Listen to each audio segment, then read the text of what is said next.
हम सभी का फेवरेट मैगी से आज हम बनाएंगे ये टेस्टी और क्रिस्पी पकोड़े।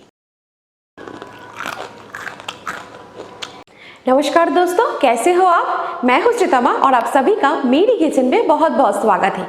तो एक जैसे मैगी का रेसिपी तो हम बनाते ही हैं, तो मैंने सोचा आज क्यों ना मैगी से कुछ अलग बनाया जाए। तो इसीलिए आज हम बनाएंगे मैगी से क्रिस्पी और टेस्टी पकोड़े, जिसे आप झटपट बना सकते हैं। अगर ये रेसिपी आपको पसंद आए, इसको लाइक करना बिल्कुल ना भूलें। तो क्रिस्पी मैगी के पकोड़े बनाने के लिए एक कढ़ाई में मैंने 1.5 ग्लास पानी उबालने के लिए छोड़ दिया है और ये मैंने 5 रुपए वाला 4 पैकेट मैगी लिया है। अगर आप 10 रुपए वाला मैगी ले तो 2 पैकेट यहाँ पे यूज़ करें। अब हम इनको उबालते हुए पानी में डाल देंगे और इसे हम पकने देंगे। तो पानी यहाँ पे बहुत ही खास चीज़ है। पानी का माप एकदम सही रखना ज़रूरी है, ज़्यादा भी नहीं कम भी नहीं। कुछ सेकंड्स बाद यहाँ पे डालेंगे मैगी मसाला, जिसे हम टेस्ट मेकर भी बोलते हैं। तो थोड़े से हम यहाँ पे बचा कर रखेंगे, जिसे हम बाद में यूज़ करेंगे। और मैगी के साथ मसाला को अच्छे से मिक्स कर देंगे। आप चाहे तो पूरा मसाला अभी एक साथ डाल सकते हैं। और 2 मिनट वाली मैगी हमारा बिल्कुल तैयार है और पानी पी के मैगी हमारा अच्छे से बॉईल भी हो गया। तो गैस बंद करके इसे झटपट हम एक प्लेट में निकाल लेते हैं। ये देखिए फ्रेंड्स, कितनी आसानी से ये अपने आप ही कढ़ाई से प्लेट में आ गया। तो इसे हम सिर्फ 2-3 मिनट पंखे के नीचे रख देंगे ताकि ये थोड़े से ठंड हो जाए।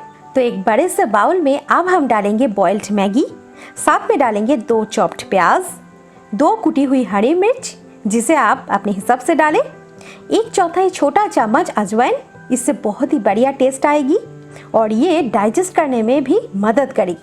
जो मैगी मसाला जिसे हम थोड़े से बचा कर रखे थे वो डाल देंगे। आधा छोटा चम्मच कश्मीरी लाल मिर्च पाउडर डालेंगे। 2 चम्मच चावल का आटा डाल देंगे, इससे हमारा मैगी पकोड़ा क्रिस्पी बनेगी। स्वाद अनुसार नमक डालेंगे, कुछ फ्रेश कटी हुई हरा धनिया और लास्ट में हम यहाँ पे डालेंगे बेसन। 2 बड़े चम्मच बेसन पहले डालें और अब हम सारी चीज़ों को मैगी के साथ अच्छे से मिक्स कर देंगे। तो बेसन यहाँ पे पकोड़े में अच्छी बाइंड देगा और 1 चम्मच बेसन यहाँ पे मैं डालूंगी और इसे अच्छे से मिलाएंगे। तो बेसन यहाँ पे आप ज़रूरत के अनुसार डालें। यहाँ पे आप बिल्कुल थोड़े से पानी डाल के इसे मिला सकते हैं। इससे आपको सारी चीज़ों को मिक्स करने में सुविधा होंगे, क्योंकि मैगी नॉर्मली थोड़े से स्टिकी होते हैं। तो पकोड़ा का मिश्रण हमारा बिल्कुल तैयार हो चुका है। तो अब हम इसे फ्राई कर लेंगे। एक कढ़ाई में मैंने थोड़े से तेल गरम होने के लिए छोड़ दिया है और तेल हमारा मीडियम गरम हो चुका है। अब हम थोड़े थोड़े करके मिश्रण तेल में छोड़ते जाएंगे। एक कढ़ाई में जितना आ जाए उतना हमें छोड़ना है।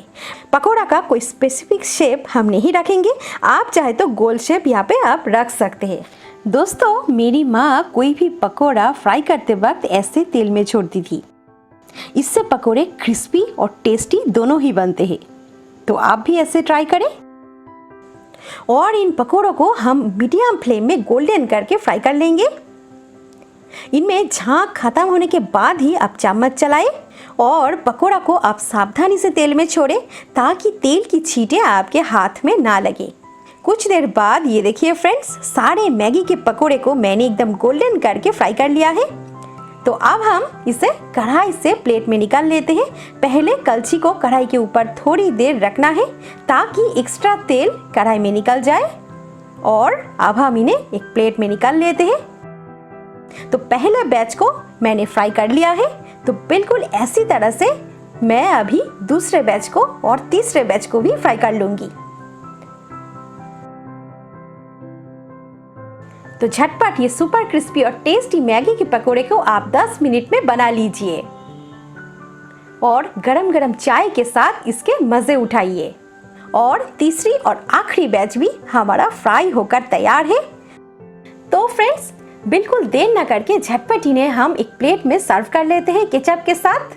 अब एक पकोड़ा को लेकर मैं इसे तोड़ के दिखाती हूँ और ये देखिए कितना क्रिस्पी बने हैं। तो इसे हम अभी टेस्ट करेंगे। तो सुना आपने, तो ऐसे नए नए रेसिपी देखने के लिए आज ही सब्सक्राइब कर लीजिए श्रीतमास किचन को। ये रेसिपी अगर आपको पसंद आए इसको लाइक करना बिल्कुल ना भूलें। शेयर करें ये रेसिपी को आपके फ्रेंड्स और फैमिली के साथ। तो मिलते हैं बहुत जल्द एक नए रेसिपी के साथ, और तब तक के लिए मेरी चैनल को देखते रहिए। Thank you.